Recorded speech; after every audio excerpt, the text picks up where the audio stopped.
오늘은 7월의 세 번째 주일입니다. 오늘부터는 성령의 열매에 대한 말씀을 시리즈로 드리려고 합니다. 첫 번째 시간으로 갈라디아서 5장 19절에서 24절 말씀 본문으로 성령을 따라 행하라, 이런 제목의 말씀 전하겠습니다. 제가 성령의 열매에 대한 말씀을 전하려고 하는 그 동기를 먼저 말씀드려야겠습니다. 아주 간단합니다. 사람이 정말로 변할 수 있는가? 이 질문 때문입니다. 여러분은 사람이 변할 수 있다라고 믿으시나요? 만약에 변할 수 있다면 그게 어떻게 가능하다라고 생각을 하십니까? 지난 수요일에 권충실 목사님이 성숙에 대한 설교를 했어요. 설교 가운데 성숙을 가리켜 인생의 각 시기에 기대되는 말과 행동을 하는 것, 이렇게 정의를 내렸습니다. 참 적절한 정의다라고 생각을 합니다. 갓난아기일 때는 그에 걸맞는 옹알이나 행동이 있습니다. 그것만 해도 충분합니다. 하지만 유치원에 들어가고 또 초등학교에 들어가면 이제 그 시기에 걸맞는 언어나 행동을 기대하게 됩니다. 그게 모든 부모님들의 어떤 생각일 겁니다. 몸만 커지는 것이 아니라 언어와 행동 역시 함께 커지는 것, 여러분 그걸 가리켜 우리는 성숙이라고 부릅니다. 그런데 아쉽게도 고등학교를 졸업하고 성인이 되었음에도 언어와 행동이 어린 아이 수준에 머물러 있는 경우가 참 많습니다. 덩치는 아주 큰데 생각은 유치합니다. 이 먹는 음식은 성인의 음식인데 말은 유치원생 수준입니다. 입는 옷은 X 라지 사이즈의 옷을 입는데 행동은 초등학생 수준이란 말이에요. 여러분, 우리가 이런 모습을 가리켜 성인 아이라고 부릅니다. 다른 말로 미숙한 존재라는 것이죠. 사람이 변할 수 있느냐? 이 질문을 달리 말하면 미숙한 존재가 성숙한 존재가 될 수 있느냐? 이런 질문이 되기도 합니다. 특히 예수님을 믿는 우리 그리스도인들에게는 이 변화, 성숙이라는 것이 무척이나 중요합니다. 왜냐하면 예수님을 믿는다라고 하는 것은 궁극적으로는 속 사람의 변화입니다. 속 사람이 변화되어서 성숙해지는 것, 이게 여러분 믿음의 당연한 결과이기 때문입니다. 그런데 아쉽게도 우리가 신앙생활 가운데 만나는 많은 분들이 예수를 믿지만 변하지 않는 경우가 훨씬 많은 것 같아요. 예수를 오래 믿었지만 과거에서 조금도 달라지지 않을 때가 많다는 이야기입니다. 왜 그럴까요? 왜 변화되지 않는 것일까? 왜 예수를 믿지만 과거와 조금도 다를 바가 없는 것일까? 왜 예수를 믿는데 성숙한 삶으로 나가지 못하는 걸까? 바로 이런 고민을 이 성령의 열매 시리즈를 통해 함께 좀 고민을 풀어보려고 합니다. 여러분, 우리가 어떤 모습으로 변화되어야 할 것인지, 어떻게 성숙해야 할 것인지 그 열매를 공부해 보자는 이야기입니다. 다음 주부터 갈라디아서 5장 22절과 23절에 나오는 소위 성령의 열매, 사랑과 희락과 화평과 오래 참음과 자비와 양성과 충성과 온유와 절제, 이 9가지의 열매를 그 순서대로 차례대로 살펴볼 것입니다. 오늘은 그에 앞서서 총론 차원에서 이 성령의 열매라는 것이 어떤 맥락에서 성경에 제시되고 있는지 이 본문의 갈라디아서 말씀을 살펴보기 원합니다. 사도 바울이 어떤 이유로 성령의 열매라고 하는 것을 제시했느냐, 이 공부해 보자는 이야기예요. 자, 이를 위해서 갈라디아서라는 책이 어떤 것인지 먼저 알아야 하겠습니다. 갈라디아서는 바울이 갈라디아에 있는 교회들에 보낸 편지입니다. 갈라디아의 위치를 사진으로 먼저 보시죠. 이 지도 가운데 빨간 표시가 되어 있습니다. 그 지역이 갈라디아입니다. 그러니까 하나의 어떤 도시의 지명이라기보다는 커다란 지역이라고 할 수 있습니다. 경기도, 충청남도 이렇게 부르는 것처럼 그 어떤 커다란 지역을 가리키는 표시입니다. 1세기 당시에는 이 지역을 가리켜 마이너 아시아, 그러니까 소아시아라고 부르기도 했지요. 지도의 아랫부분에 보면 빨간 점이 하나 있습니다. 거기가 이스라엘, 그러니까 예루살렘 근처입니다. 그곳으로부터 이제 사도 바울이 전도 여행을 떠나게 되죠. 사도행전 16장 6절의 기록에 의하면 바울이 제2차 전도 여행을 하는 가운데 갈라디아 지역을 거쳐갑니다. 이 여행 가운데 바울이 설교를 하게 되고 교회가 생겨나게 되었습니다. 당연한 말이겠지만 처음 갈라디아 교회의 성도들은 대부분 이방인이었습니다. 바울이 제3차 전도 여행을 할 때 갈라디아 지역을 다시 방문합니다. 그리고 얼마 되지 않아서 뜻밖의 소식을 듣게 됩니다. 이 다름 아니라 그릇된 교리로 선동을 일으키는 사람들이 이 갈라디아 교회 성도들을 왜곡시키고 현혹시켰다라는 겁니다. 이 갈라디아 교회 안에 문제를 일으키는 사람들은 어떤 이야기를 했느냐? 바울이 주장하는 복음을 인정합니다. 그러나 그것 가지고는 충분하지 않다. 이 복음이 완성이 되기 위해서는 구약의 율법을 지키는 게 필요하다. 특히 할례를 받아야 한다. 이런 주장을 했습니다. 우리가 편의상 이런 사람들을 가리켜 율법주의자 이렇게 부르겠습니다. 바울은 율법주의자들의 주장에 대해서 많은 근심을 하게 됩니다. 이 율법주의자들이 하는 이야기가 잘못하면 이 갈라디아 교회 성도들의 신앙을 왜곡시키고 흔들리게 할 수 있을까 걱정했던 겁니다. 바로 그런 이유 때문에 이 소식을 접하고서 아주 긴급하게 편지를 씁니다. 어떤 다른 편지보다도 강한 어조로 비판도 하고 호소도 하면서 글을 쓰게 되는데 이게 갈라디아서입니다. 바울은 이 갈라디아서 편지 가운데 가장 먼저 자신이 전하는 복음이라는 것이 온전한 것이라는 것, 이게 자신의 어떤 사사로운 생각이 아니라 하나님으로부터 주어진 계시의 말씀이라는 것을 변호합니다. 그리고 이어서 복음과 율법의 관계에 대해서 해명을 합니다. 설명을 한다는 이야기예요. 왜냐하면 이게 갈라디아 교회 성도들이 맞닥뜨린 문제의 핵심이었기 때문입니다.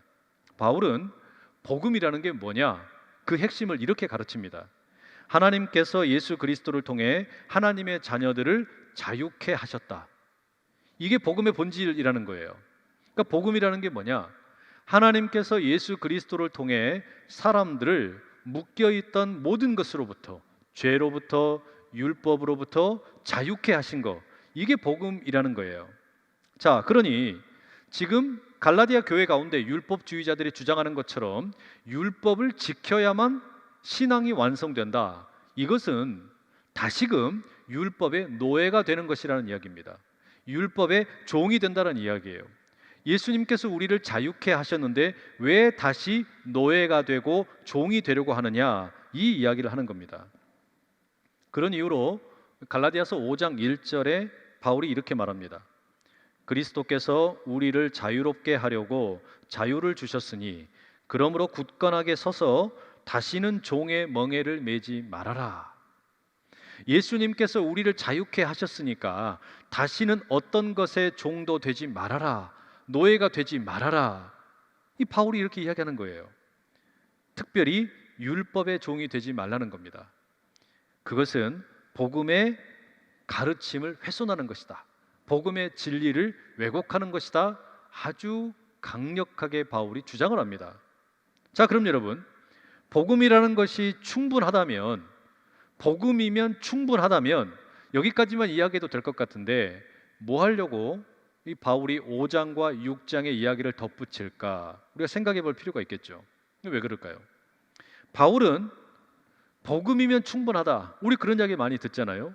내 인생에 복음이면 충분하다. 그런 이야기를 많이 듣는데 왜 그러면 이 복음이면 충분하다는 이야기에다가 더 덧붙여서 다른 이야기를 많이 하느냐? 이유가 있습니다. 율법주의자들이 하는 이야기 때문입니다. 이들은 복음을 부인하는 게 아니에요. 복음이라는 게 참 중요하고 가치가 있습니다. 그런데 복음만 가지고서는 안 된다. 플러스 알파가 있어야 된다 이야기하는 겁니다. 그게 뭡니까? 그게 율법이라는 거예요. 왜냐하면 율법이라는 것이 만약에 없으면 아니 도대체 이 사람들을 어떻게 윤리적인 삶으로 도덕적인 삶으로 바른 삶으로 인도할 수 있느냐 이런 질문을 하는 거예요. 그러니까 법이 없으면 어떻게 사람들이 바르게 착하게 살 수 있느냐 이렇게 주장을 하는 겁니다. 이게 율법주의자들의 핵심입니다. 왜 복음만으로 충분하지 않고 율법이 필요하냐? 복음이 좋긴 좋은데 그러나 사람들이 착하게 살려면 사람들을 선하게 살 수 있도록 인도하려면 법이 있어야 한다. 경거망동하는 사람들이 율법에 순종하게 만들 때에 비로소 착하게 살 수 있다. 이걸 주장하는 겁니다. 나름 설득력이 있죠. 만약에 법이 없다면, 혹은 회사에 규칙이 없다면, 공동체에 정관이 없다면, 이 나라에 헌법이 없다면, 아니 도대체 어떻게 사람들을 그 질서로 또는 도덕적으로 윤리적으로 바른 길로 이끌 수 있냐라는 말이에요. 이런 질문이 생기는 겁니다. 바로 이런 생각이 사실 여러분 우리들 대부분에게 있는 생각이에요. 그렇지 않습니까? 우리는 대부분 이런 생각에 아주 익숙합니다. 그래서 사람들이 어떤 모임을 만들면 제일 먼저 뭐 합니까? 규칙부터 만들어요. 뭔가 표준을 만들려고 그래요. 뭔가 법을 만들려고 한다는 이야기입니다. 회칙을 만들고 정관을 만들고 법을 만들어야 한다라고 생각을 합니다. 왜 그럴까요? 그게 있어야만 어떤 조직이든 공동체이든 제대로 돌아간다라고 생각을 하는 것이죠. 여러분, 바로 이게 율법주의자들이 교회 성도들을 공략하는 약점입니다. 자, 그러면 바울이 이제 답변을 해야 되겠죠. 예수 그리스도의 복음이면 충분하다고 이야기했는데, 복음은 성도들을 율법으로부터 자유케 하는 것이라고 말했는데, 지금 율법주의자들이 이야기하는 것처럼 율법이 없이 과연 윤리적인 삶을 살 수 있느냐? 법이 없이 우리가 질서 있게 살 수 있느냐? 그냥 자기 멋대로 사는 거 아니냐? 바로 이러한 주장에 대해서 법이 없어도, 율법이 없어도 그게 가능하다라는 뭔가 대안을 제시해야 되는 겁니다. 그 답을 줘야 된다는 이야기예요. 자, 문제가 명확해졌죠? 이제 본문 5장 16절의 말씀 보십시오. 내가 이르노니 너희는 성령을 따라 행하라. 그리하면 육체의 욕심을 이루지 아니하리라. 바울의 반론이 뭐냐면 율법이 아니라 성령을 따라서 행하면 된다라는 겁니다. 이걸 더 정확하게 이야기하면 성령을 따라 걸으면 된다. 그 길을 걷게 되면 육체의 욕망을 하지 않을 것이다. 이게 바울의 이야기입니다. 그러니까 바울의 해법은 율법이 필요한 게 아니라 우리에게 필요한 것은 성령을 따라서 걷는 일이다. 이렇게 이야기하는 거예요. 자, 이걸 조금 더 여러분 설명을 드려야 될 것 같아요. 먼저는 이 육체라는 단어를 한번 눈여겨보세요. 이 육체라는 말을 영어 성경에서는 flesh라고 번역을 해놨어요. 그러니까 육체라고 하는 것은 지금 우리가 흔히 생각하는 몸, 바디, 이걸 가리키는 건 아닙니다. 그것보다 훨씬 큰 개념이에요. 또 어떤 분들은 육체라고 그러면 흔히 어떤 그 성적인 것과 연관을 짓습니다. 그러니까 어떤 무슨 뭐 성적인 타락, 성적인 유혹 이런 것과 연관을 짓는다는 이야기예요.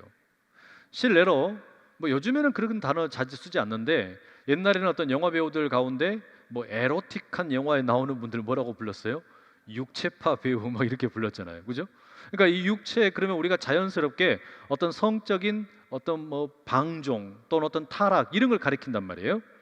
실제로 19절 이하에 보면 육체의 일 이렇게 해서 여러 가지 한 15가지가 나열이 되는데, 그 중에 가장 먼저 언급되는 게 뭐냐면 음행, 더러운 것, 호색 이런 게 나옵니다.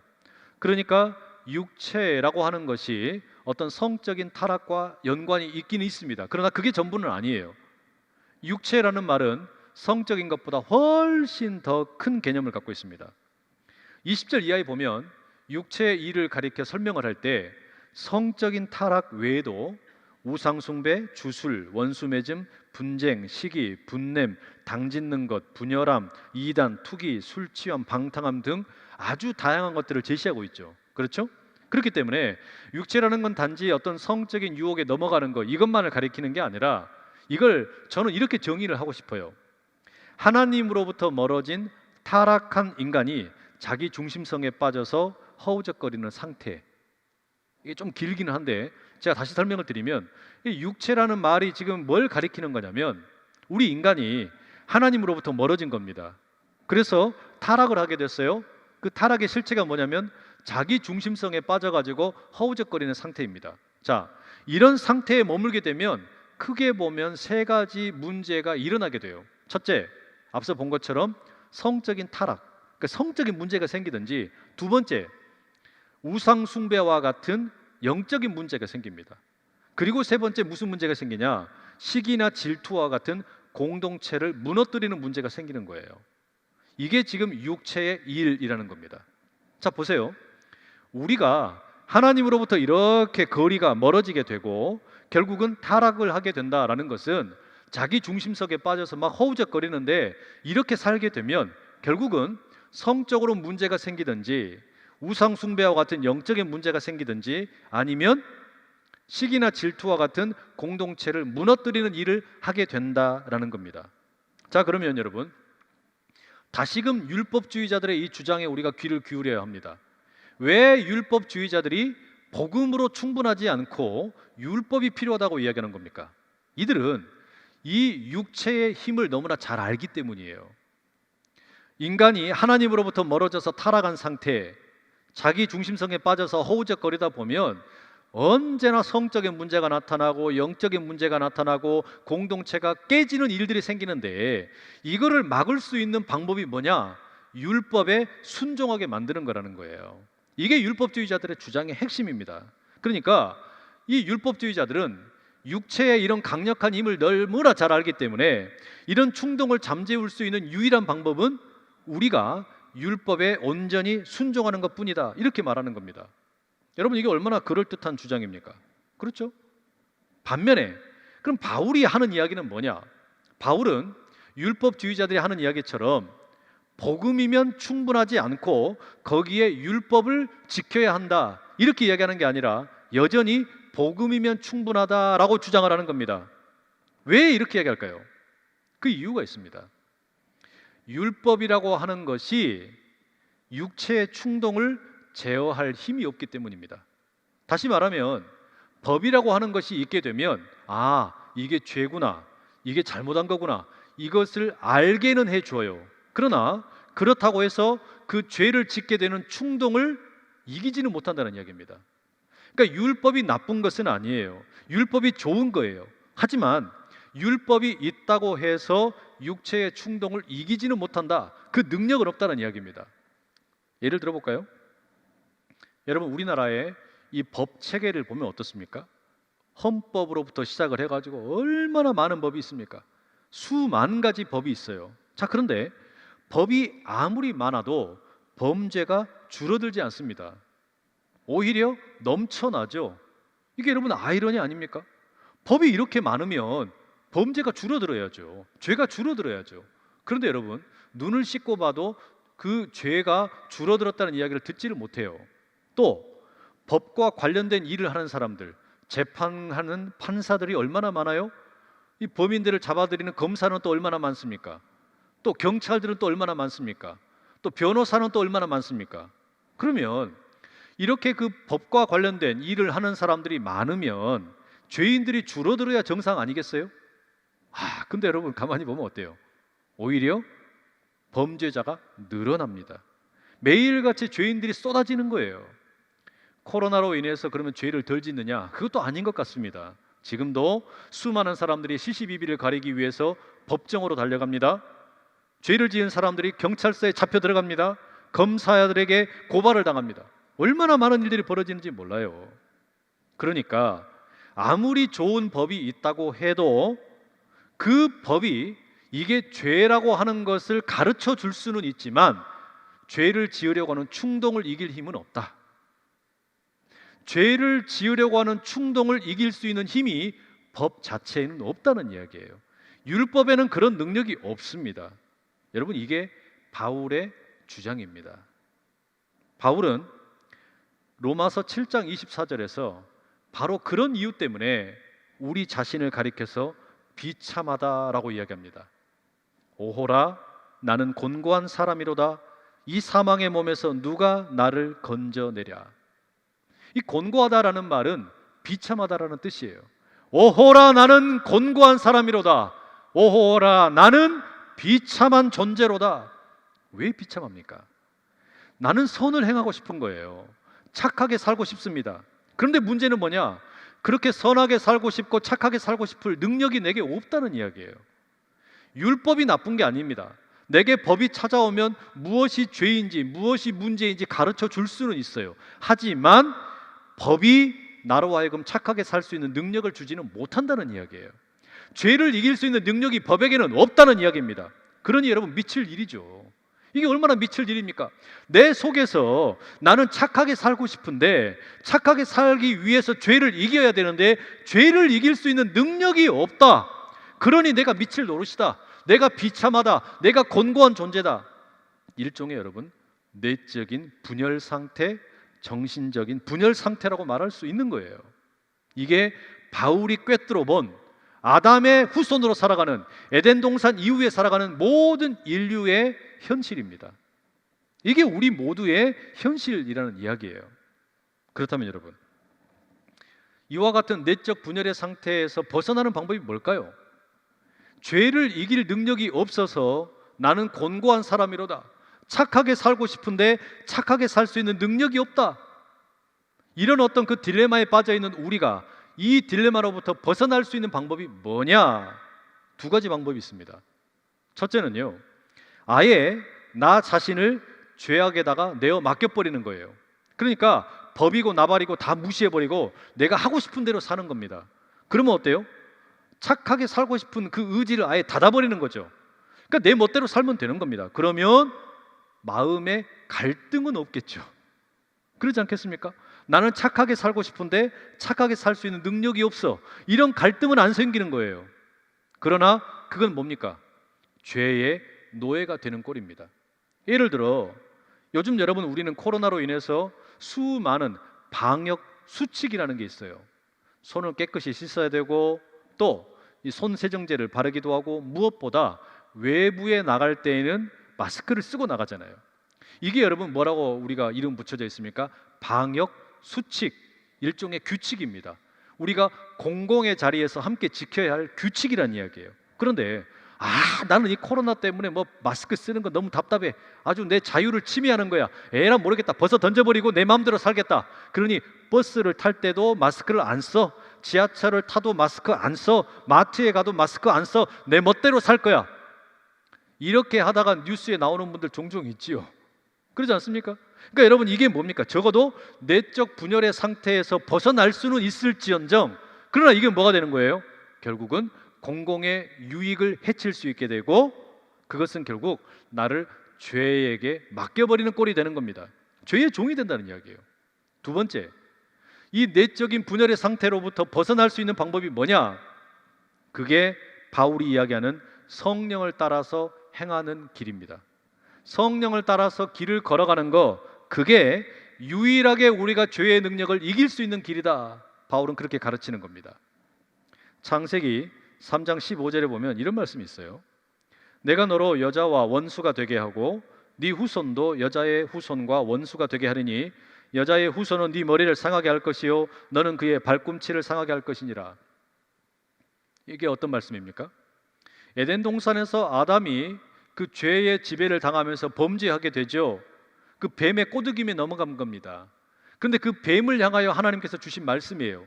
이 죄를 향하여, 사탄을 향하여 하나님이 뭐라고 말씀하시냐? 여자의 후손인 예수 그리스도로 인해서 너는 지게 될 것이다. 여자의 후손인 예수 그리스도가 죄의 너를 이길 것이다. 하나님의 말씀이에요. 그러니까 여러분, 하나님께서는 아담이 죄에 의해서 지배를 당하고 있다는 것을 분명히 보셨잖아요. 그런데 그 죄에 대해서 이길 수 있는 길을 제시해 주신 겁니다. 그게 에덴 동산에서 제시가 된 거예요. 예수 그리스도를 통해서 그게 열린다는 겁니다. 여자의 후손인 예수 그리스도를 통해서만이 우리가 죄를 이길 수 있다. 이게 하나님의 약속입니다.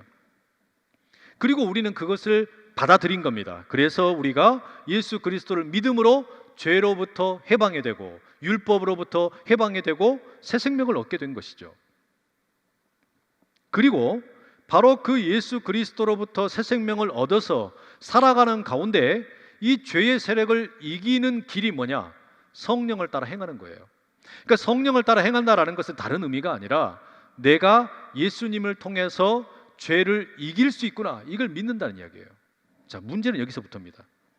제가 로마서 강해를 통해서 이 부분에 대해서 이런 말씀을 드린 적이 있어요. 내가 예수 그리스도를 믿음으로 의롭게 된다라는 게 뭐냐?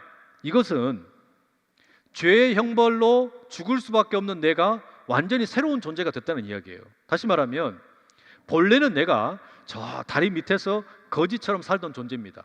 그런데 예수님께서 내 신분을 완전히 바꿔주셨어요. 하나님 나라의 왕자가 되게 해주시고 공주가 되게 해주신 겁니다. 그리고 주소를 이전시켜 주셨습니다. 어둠의 자리에 있던 나를 빛의 자리로 이동시켜 주신 거예요. 자, 그래서 나는 이제 신분도 변화가 되었고, 거지에서 하나님 나라의 왕자와 공주가 되었고, 주소도 어둠의 자리에서 빛의 자리로 이동을 하게 되었습니다. 그런데 문제는 뭐냐? 내가 주소 이전을 했고 신분이 하나님 나라의 왕자와 공주가 되었지만 여전히 옛날 습관들이 남아있는 거예요. 옛날 그 죄악된 모습으로 살아가던 그 거짓 근성이 남아있다는 이야기입니다. 그러니까 신분은 변화되었는데 거지로 살아갈 때의 그 습관이 우리를 발목을 잡는 경우가 많다는 이야기입니다. 다리 밑에서 살다가 왕궁으로 주소를 이전했는데 아직 여기에 익숙해지지 않은 거예요. 예를 들어서 여러분, 왕궁에서 살면 하나님 나라의 왕자가 되고 공주가 되면 거기에 걸맞는 삶을 살아야 되잖아요. 자, 밥을 먹으면 막 샹젤리제가 쫙 이렇게 있고, 그다음에 기다란 식탁에 아름다운 음식들이 은 접시에 막 이게 은 식기에 막 가득 놓여 있습니다. 촛불이 이렇게 밝혀져 있고요. 그리고 막 그냥 클래식 음악이 막 연주가 되고. 그러면 이거 어떻게 밥을 먹어야 됩니까? 그래도 좀 품위 있게 이 칼로 쫙 썰어가지고, 포크로 딱 찍어가지고 냠냠냠 이렇게 먹어야 되잖아요. 근데 이 어떤 왕자와 공주의 어떤 그런 어떤 생활 습관이 아직 길러지질 않으니까 어떻게 하는 거냐? 옛날 거지처럼 그냥 개걸스럽게 그냥 맨손으로 그냥 우구적 막 이렇게 먹는 거예요. 이게 어울리지가 않다는 이야기죠. 또 흔들리지 않는 편안함, 땡땡땡 침대를 쫙 준비해 놨어요. 그럼 거기서 잠 잘 자면 되잖아요. 근데 그 자리를 박차고 나와가지고 굳이 그 침대 밑으로 기어 들어가서 옛날에 다리 밑에서 자는 것처럼 이렇게 몸을 구겨가지고 이러고 자는 거예요. 이게 뭐예요? 내가 신분은 변화되었는데 하나님 나라의 왕자가 되고 공주가 되었는데 아직 옛날 습관이 몸에 남아있는 거예요. 이게 아직 벗어나지를 못하고 있다는 이야기입니다. 이게 여러분 우리가 마주한 현실입니다. 그래서 예수 그리스도를 통해서 내가 주소도 이전이 되었고 새 생명도 얻었고 이제 완전히 새로운 신분이 되었는데 자유를 얻었는데 이 죄라는 놈이, 어둠의 세력이 나를 계속 어둠으로 끌고 들어가려고 그런단 말이에요. 너는 여전히 거지다. 넌 이 어둠에 속한 자다. 그러니 너는 이리 와서 나랑 같이 살아라. 내 종이 되어라. 끌고 들어간다는 이야기예요. 그럼 여러분 어떻게 됩니까? 아니다. 나는 하나님 나라의 왕자이고 공주이다. 나는 이 왕자와 공주의 신분에 걸맞게 살 것이다. 거절해야 되잖아요. 이거를 도와주는 게, 우리를 이렇게 이끌어주는 게 누구시냐? 성령이란 이야기예요. 성령께서 우리를 그렇게 이끌어 가신다라는 이야기입니다. 이걸 가리켜 성경에서는 믿음의 선한 싸움이라고 부릅니다. 오늘 본문의 17절에 보면 이 싸움에 대해 이렇게 말합니다. 육체의 소욕은 성령을 거스르고 성령은 육체를 거스르나니 이 둘이 서로 대적함으로 너희가 원하는 것을 하지 못하게 하려 함이니라. 그러니까 이 육체의 소욕, 육체의 욕심이라고 하는 것과 이 성령이 같이 대적하고 있다는 말이에요. 싸움을 하고 있다는 말이에요. 전쟁을 하고 있는 겁니다. 자, 그럼 여러분, 전쟁이 벌어졌을 때 중간지대가 있나요? 없나요? 없어요. 일단 전쟁이 발발하면 아군과 적군밖에 없는 겁니다. 남한과 북한이 6.25 전쟁에 함께 싸울 때 둘 중에 하나를 선택해야 되는 거하고 똑같은 거예요. 마찬가지예요. 우리가 지금 이제 주소를 이전을 했습니다. 하나님 나라의 자녀가 되었습니다. 이제는 완전히 새로운 신분이 되었습니다.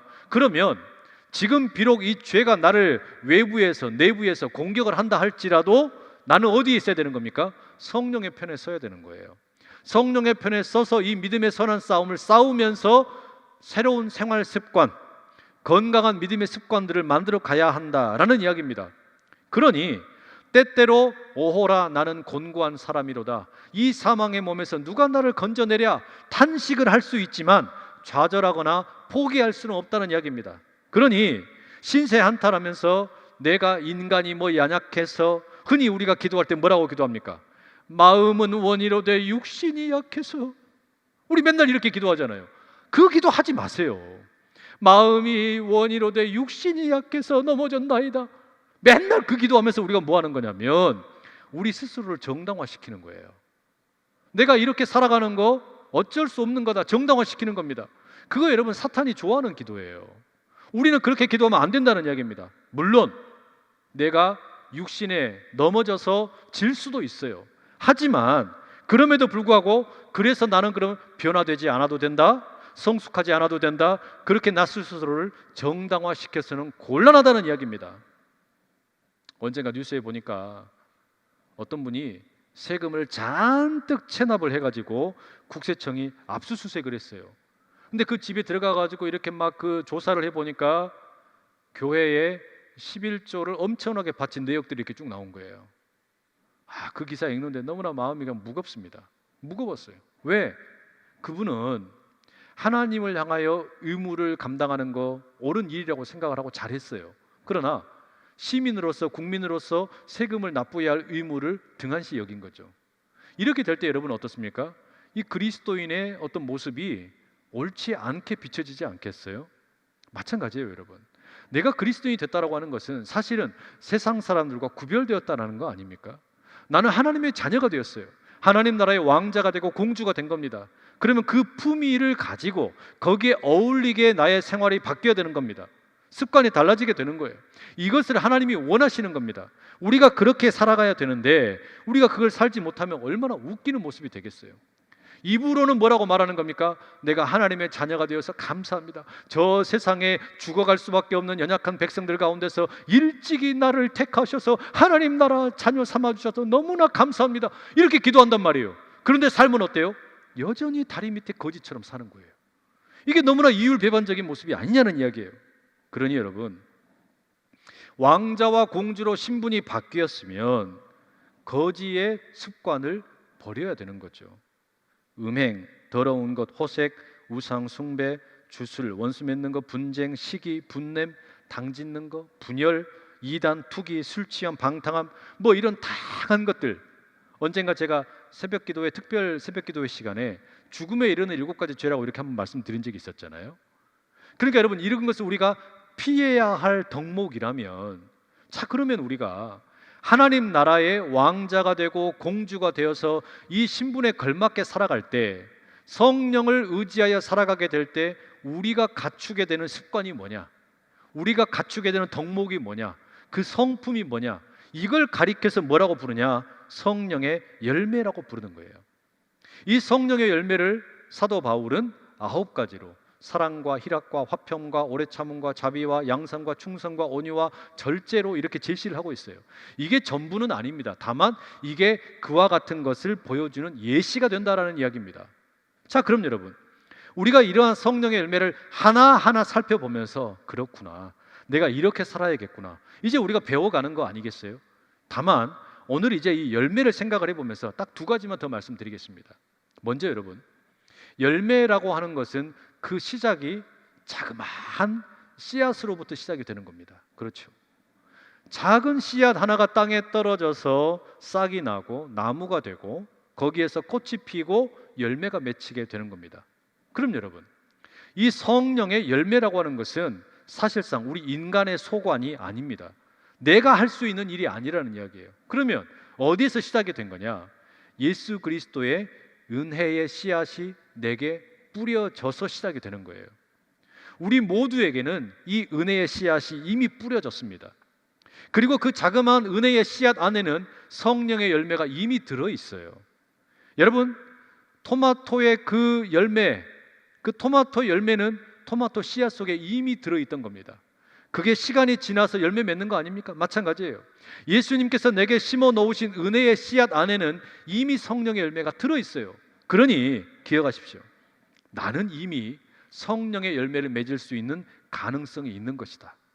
나는 이미 은혜의 씨앗이 심겨진 존재다. 이걸 믿으셔야 됩니다. 2번째, 성령의 열매는 시간이 필요합니다. 그런 점에서 성령의 열매는 은사와 구분이 됩니다.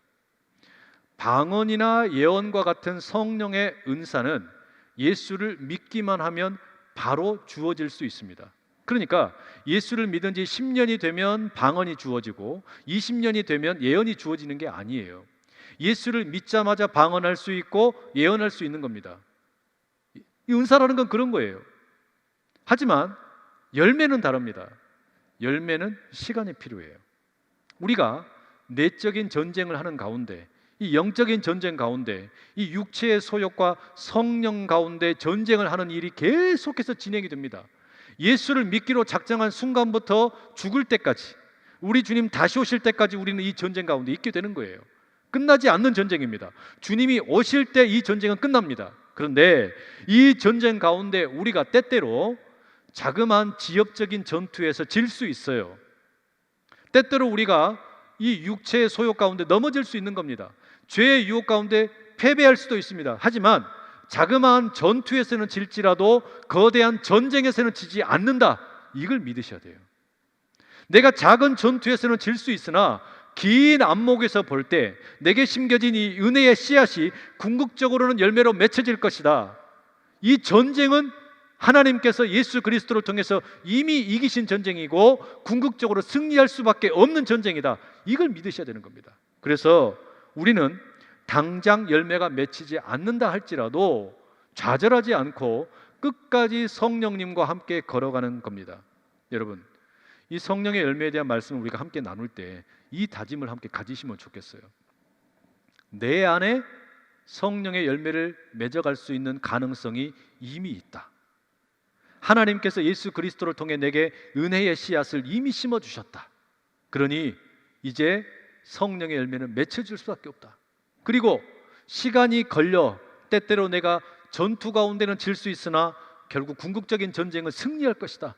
이 믿음을 가지고 여러분, 나는 안 돼, 나는 변화되지 않을 거야, 나는 성숙해질 수 없어, 이런 어떤 그 패배감을 벗어버리고 던져버리고 주님과 함께하는 가운데, 성령과 함께하는 가운데 힘차게 이 말씀 붙들고 변화를 위하여, 성숙을 위하여 함께 나가는 우리 모두 다 될 수 있기를 간절히 축복합니다.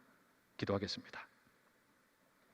사랑하는 하나님, 우리는 예수 그리스도의 은혜로 하나님 나라의 왕자가 되고 공주가 되었습니다. 이렇게 기가 막힌 신분의 변화를 경험했지만 여전히 우리는 때때로 다리 밑에 살던 거지의 습관을 버리지 못할 때가 있습니다. 변화되기를 거부하고 성숙하기를 싫어할 때가 있습니다. 주님, 성령을 따라 행함으로 성령의 열매를 맺기를 갈망하는 우리가 되게 하여 주시옵소서. 그리하여 육체의 소욕을 이기고 성령의 인도하심을 따라 영적 전쟁에서 멋지게 승리하게 하여 주시옵소서. 우리 가운데 아름다운 성령의 열매를 맺게 하실 거룩하신 예수 그리스도의 이름으로 기도드립니다. 아멘.